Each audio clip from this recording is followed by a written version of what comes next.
Hi, everyone. How are you? My name is Laura Mazzotta. I'm a Reiki and Akashic guide coming to you from Emerge Healing and Wellness. I wanted to jump on and spend a few minutes with you guys today. It is Wednesday around 3 o'clock. And I have had a theme come up in countless sessions this week with clients that I thought was really important to share, because if this is something that's occurring in the microcosm, right, a little bit in this small town, a small percentage of people who are coming to see me, and it's those people who, are coming up with the same issues over and over again, concentrated in a week. I just don't see those things as coincidences. I personally think that it might be something that we need to hear as a collective. So share this out. Give me some likes and hearts. I'm actually trying to share it out myself right now. And I also know that I've been having trouble getting comments lately. So I'm going to look over at my phone from time to time and just make sure that I'm staying on top of comments. So say hi if you're here so we can interact and hang out today. I'm going to pull a couple cards too from my Power of Surrender deck. Okay. So the theme that's been coming up with my clients this week really has to do with control. And the title of this live was Squeezing Things to Death, because so many of my clients, and of course I always say the clients that come to you are the ones that are experiencing the same things that you're experiencing, right? That my energy draws in their energy. And I've been having the same issue. This idea of holding on so tightly to something that you're so connected to the outcome, your agenda, or what you want out of it, that you're not allowing it any space to breathe. You're not allowing yourself any space to breathe.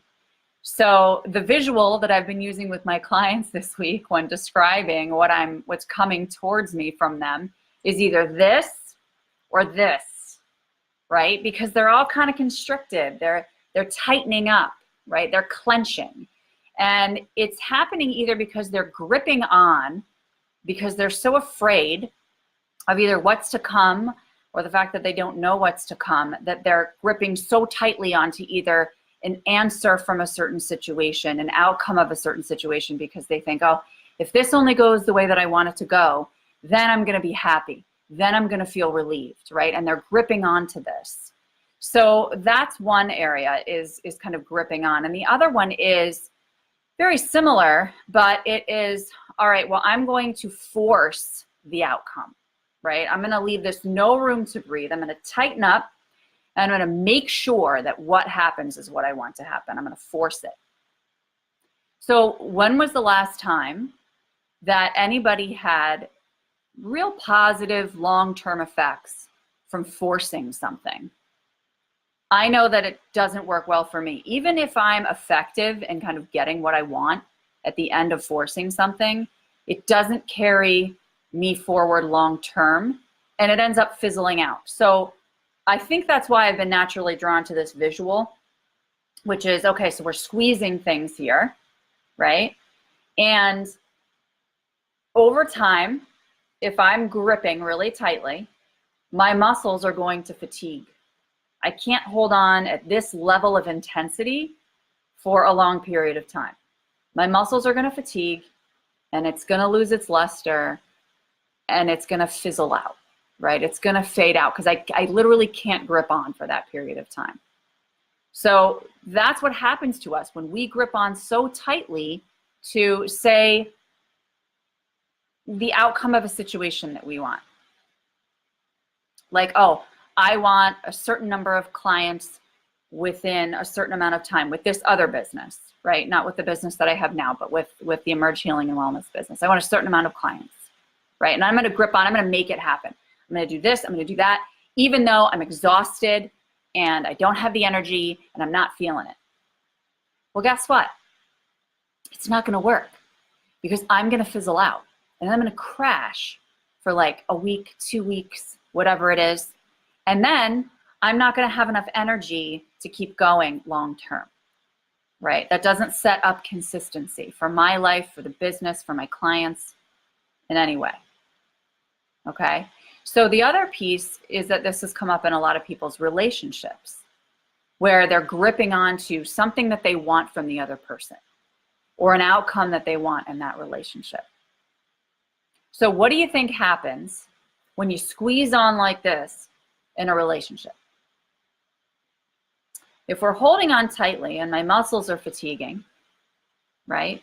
Versus if I hold on like this, very naturally, or even in like a mudra, like this, right? I could probably hold that for hours. I could sit there and hold that for hours because it's relaxed. I'm not exerting any force here. I'm just allowing, and it just is, right? I'm just being. So I can sit with that for a long time. So in a relationship, if you're like this, there's a lot of room for air to go through, right? It can go around. There's even space between my fingers. I don't even know if you guys can see that, but there's space between my fingers. The air can go through there. But like here, you're squeezing that relationship to death, right? I'm holding on to, I want you to be nicer to me. I want you to buy me flowers. I want you to do this for me. I'm not getting what I need. Or I really don't want to lose you, so I'm going to grip on. Or I'm really jealous because you talked to so-and-so, so I'm going to grip on, right? It chokes the relationship. It chokes you. It chokes the other person. There isn't enough room to breathe, right? So the message from all of this is to surrender, to step back a little bit.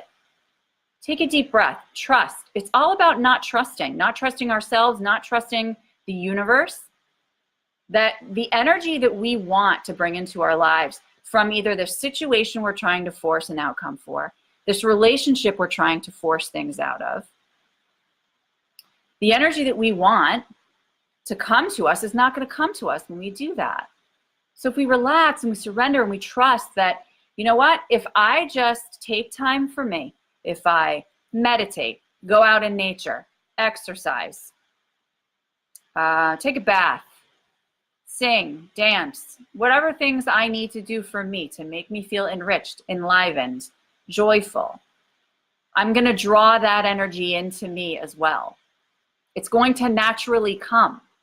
The more you force things, you're then setting yourself up for having things in your life that you don't want to be there. Hey, Laura, how are you? Thanks so much for coming on. Yeah, I'm glad I saw the comment, though. I have it up on my phone, too, because my my comments have been pretty inconsistent coming through on my computer.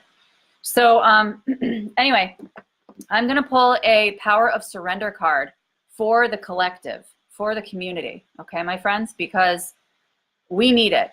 I mean, and again, in the little microcosm of my practice, this little small town in New York, it's been such a consistent message coming through. So I think everybody might be able to benefit from these Power of Surrender cards. All right, so this one is Surrender to Your Soul's Path.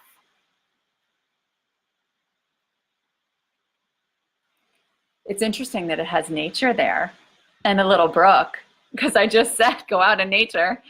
So step back, breathe, allow yourself some breathing room.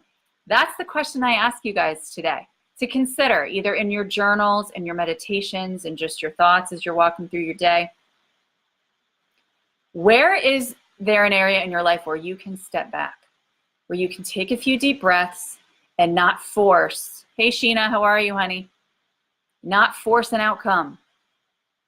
Where are you squeezing things to death, where there isn't room to breathe? For another person in a relationship, for a situation you might be in, or for yourself. You're squeezing things so much because you're attached to that outcome. You want to force something to happen that you're not allowing, right? Where can you allow more? Hi, love. Thanks for the wave. So, surrender to your soul's path. What this card says is your life's journey has been perfectly designed for your soul's growth. Embrace every lesson and every moment. Isn't that beautiful? And quite synonymous with what I just said, which is trust that this path has been laid out for you for a reason. That the crap that gets handed to you when you feel like, oh, this sucks, or I want to take this a different direction, so I'm going to force it that way. It's there because you need to learn that lesson. It's there because you need to struggle through it, because there's obviously something in there that you have not fully learned yet. Because if you had learned it, you wouldn't be forcing it. You'd say, oh, I've seen this before. This has come up. This is what this is about for me, right? I just need to take it as a sign, take it as a signal to step back, go within, chill out a little bit, read, meditate, journal, talk to a friend, and relax on the outcome, your agenda, making it go the way you want it to go. So let me know if you guys have any questions about this, but do you guys actually want individual cards? Laura, I'm gonna draw you a card since you popped on, and Sheena, I'll draw you one too. Laura, this is yours. Surrender to success. I see how terrible I am with this camera. Surrender to success. All right, it says you are ready to experience abundance. Don't look back at previous roadblocks or difficulties. Leap into an exciting new world of possibilities. Exactly. Hey, Amanda. Hey, Tia. We are gripping on and forcing this stuff and fixated on our agendas based on our previous experiences, because we think that's the only experience we've ever had, is what we've gone through in our lives, right? We have past lives that can inform us.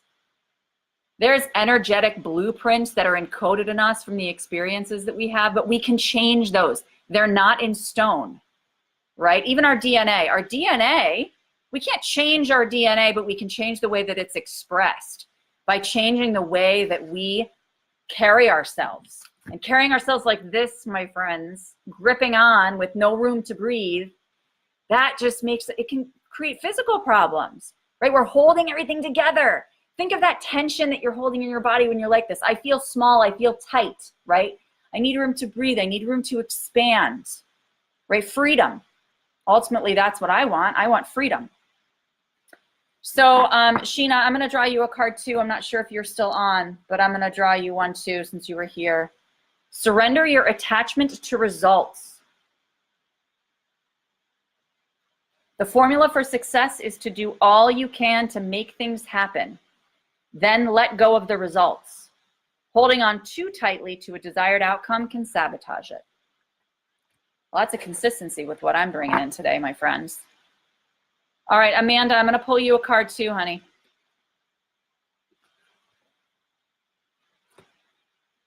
Surrender to silence. I've seen this come up a lot lately too. Oh my gosh, my friends, I'm sorry. I can't hold these cards well in front of the camera. In quiet meditation or contemplation, let go and enter the stillness within. Silence can heal and replenish you. That's actually been my personal message that's been coming through a lot this week, which is I have never had, like, actually I should say, the most wisdom that I get and that I bring in and those aha moments where I'm like, oh, I got it. Yes, that's amazing, has always come through in stillness. It does not come through when my mind is running a million miles a minute and I'm gripping onto something to try to make sure that result happens so I get what I want, right? It does not work that way. So use that as a message for you guys to embrace the stillness. I'm just checking to make sure that my comments are consistent here. Hi, everyone. You guys are going to listen to me talk now. All right. All right. One more I'm going to pull for Tia because I think she's still here. Tia and Gornata. Surrender unhealthy relationships, Tia. And again, guys, if any of these cards resonate with you, but it wasn't chosen for you, then it was meant for you, because these are energies that are universal. And I came on here because, as I told you, a lot of my clients are experiencing this week consistently. I can't tell you, I've had the same conversation come up over and over and over again this week. So that's why I'm doing this, because I thought that it was a message that could apply to a lot more than just this little small town in New York with these small amount of people that come to see me, right? So surrender unhealthy relationships. The message is let go of relationships that don't serve you, including unavailable or toxic people. You deserve to be treasured by others and to be surrounded by positive people. And that's that idea I was talking about earlier with the gripping on to relationships. These people who grip on and say, but I want you to treat me a certain way, and I want you to love me a certain way, and I need this from you or that from you, and you're pissing me off when you do this, that, and the other thing.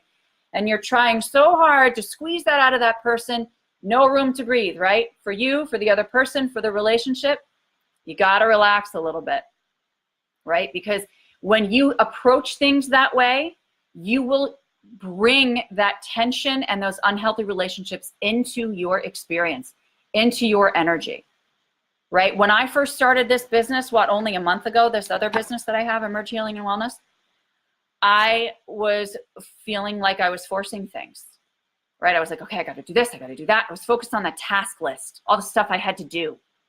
And it was squeezing it to death because I was getting depleted quickly, right? And I'm like, all right, relax. I have to embody the energy that I want to welcome in, right? In this community, in the world around me, the people that I interact with, because that's why I'm doing this work, is because of the energy that I have learned to embody by doing it, and how much happier, calmer, more centered, energetic I've been since doing this work, right? So it's important for me to share my process in addition to what I've learned just intuitively and through my clients' processes too, so that you guys can learn as well. All right, so I just want to make sure that there's no other comments coming in here that I am missing. And you're going to hear me talking. Use that as a message. All right, I do see a few that I missed. So thank you for sharing, Amanda. And guys, don't forget, if you share out Meditation Monday, my video from that day, or tag 5 friends in it, then you get entered into a drawing for a free session, a free Akashic Record session. So I will pull that name from a drawing on Monday next week at 12 Eastern Standard Time. And the meditation circle, I'm going to actually be, that starts on June 9th. I wrote a really long post about it. It's tagged and pinned to the top of the page. So if you guys have questions about what that is, let me know. But you can read about it. And I'm going to be posting in that group over the next week with the first journal prompts that are going to inform our first session of Meditation Circle. They're going to be Sunday nights at 8 p.m. Eastern over Zoom. And I would love to have you guys join me. I really just want a community where I can get to know some of you, get to know what some of your needs are. And I'm always open to hearing what things you are wanting to learn about or what needs you have that want to be served right now. And I'm happy to tailor some of my posts, some of my lives to that content. And as always, I'm always open for a free 15-minute call to chat with any of you and just get to know some of the community so we can all do this together, okay? So let me know if you guys have any questions. I don't think I have anything else coming in here, but I love you all, sending lots of love and light. Thanks for spending time with me this afternoon. Have a great Wednesday. Bye.